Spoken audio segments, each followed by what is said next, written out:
Florence is the capital of the Tuscany region, and it's the birthplace of the Italian Renaissance. Let's explore the hometown of Leonardo da Vinci, Galileo Galilei, and the Medici family.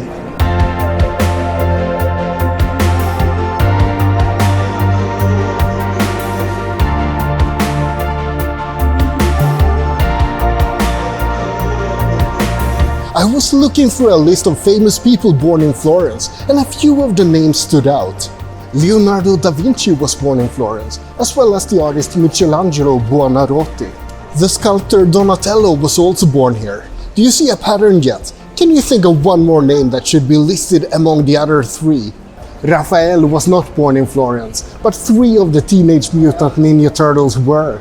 So Mike, Leo, and Don all come from this very city. The list of famous people born in Florence actually includes a lot of other people.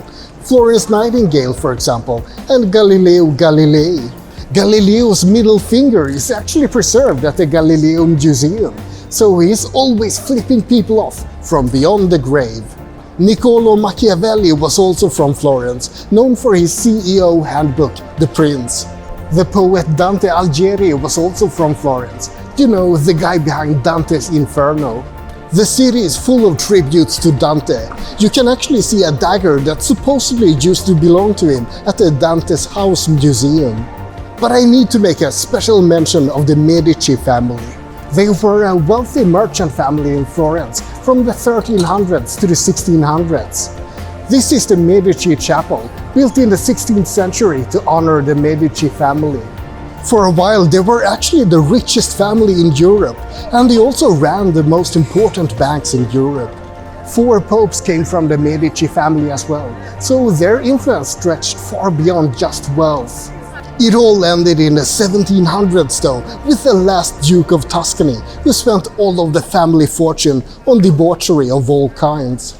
The Medici family ended in the mid-1700s, bankrupt and with no heirs. But I imagine that the last Duke must have had a hell of a time spending all of that money.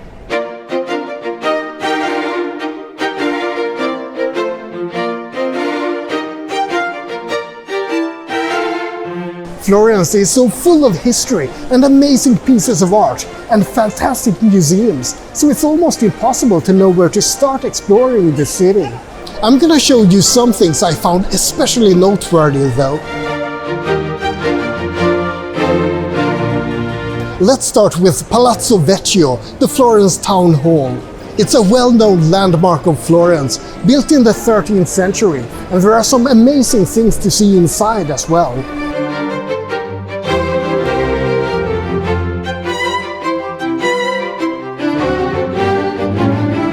This hall is where the Parliament of Tuscany met before the unification of Italy. Italy was united in 1861, and in 1865 Florence was the capital of Italy. So this is where the Parliament of Italy met back then. Dante Alighieri's funeral mask. Wow. Don't miss the map room with hand-painted Renaissance maps from the Medici era. Yep, they definitely nailed Sweden. I can almost recognize it. Torre di Arnolfo, the Arnolfo Tower, is the bell tower of Palazzo Vecchio, and it has just shy of 400 steps.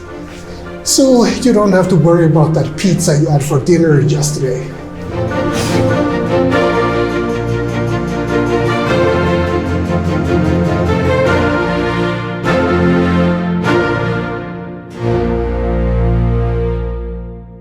Outside of the palazzo, you can see a copy of Michelangelo's David statue. Just a copy. I wonder where the original is. To see the real David, you have to visit the Accademia Gallery, but prepare for a huge crowd. This is probably the most famous sculpture in all of Florence. And if you do get in, be prepared to see hordes of people trying to take photos of his naughty bits. It's like they've never seen one of those before. But seriously, look at this queue. This is for people who have reservations. You can't just drop in and expect to find the tickets.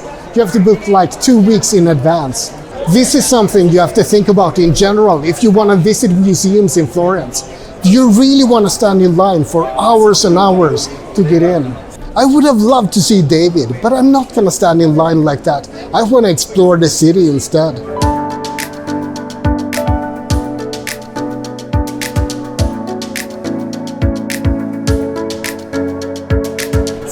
quality's sake, you might want to look at some lady naughty bits as well. At the Uffizi Gallery, you can see the birth of Venus, but beware, there's gonna be long lines there as well. They only allow 900 people at a time inside the gallery, which is great for the 900 people inside, because they have lots of space. But if you're not one of those 900, then prepare to wait. Don't miss the Florence Cathedral, Cattedrale di Santa Maria della Fiore. It was built between the 13th and the 14th century, and it's a magnificent piece of architecture. At one time, this cathedral had the biggest dome in the world, and it's still the biggest brick dome in the world. This statue is called Il Porcellino, the piglet, and its snout has been rubbed raw by tourists wishing for luck. This one is a copy and not the original, but it's an exact recasting in bronze. The original was made in 1634 by the Baroque master sculptor Pietro Tacca. This is Ponte Vecchio. It means the old bridge, and it's been a traditional marketplace for hundreds of years. Although these days it's mostly selling crap to tourists.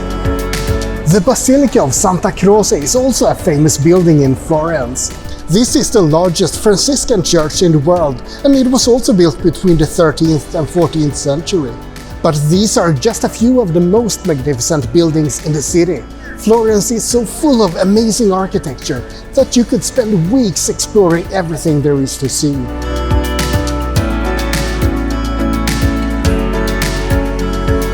If you want to get a different view of Florence, you can head to the south side of the city. The Florentine Piazza was built in 1869, at a time when Florence was the capital of Italy. This was at the time of Risanamento in Florence, a renovation of the city's neighborhoods.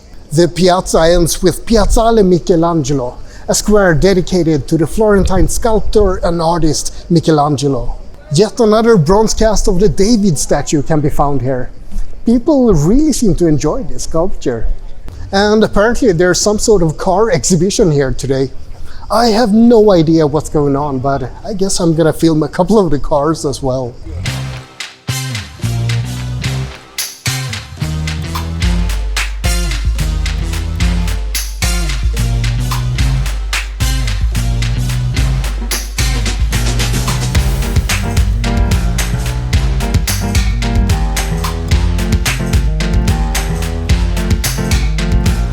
Okay, a Ferrari F40. I am pretty impressed. That is a bit cool. All the boys are flocking around it. But I'm not here to look at neither David nor cars. The real reason to get to Piazzale Michelangelo is to get a view of Florence.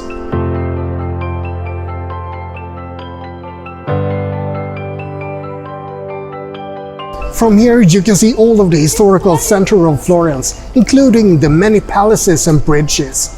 This would be a pretty good way to end the video, with a remarkable view like this. But the fun isn't over yet. I want to show you one more special thing from Florence. During the Renaissance, many of the noble families in Florence had their own vineyards and used to sell wine to the merchants in the city. But in 1559 it was decided that they were allowed to sell wine directly from their villas. They started building small windows that led directly to the wine cellar, and they sold wine by the bottle through those windows. In those days there were hundreds of wine windows like that throughout Florence, but these days the tradition has died out. But not completely. A restaurant called Babae still has a wine window. The restaurant is located in the Santo Spirito neighborhood, and it's quite a popular place. They apparently never did any marketing for the wine window. They just opened it up and news spread throughout the city like wildfire. And I can see why. This is such a lovely way to connect the history of Florence with the practical convenience of getting wine quickly and easily at just slightly exorbitant prices. Grazie.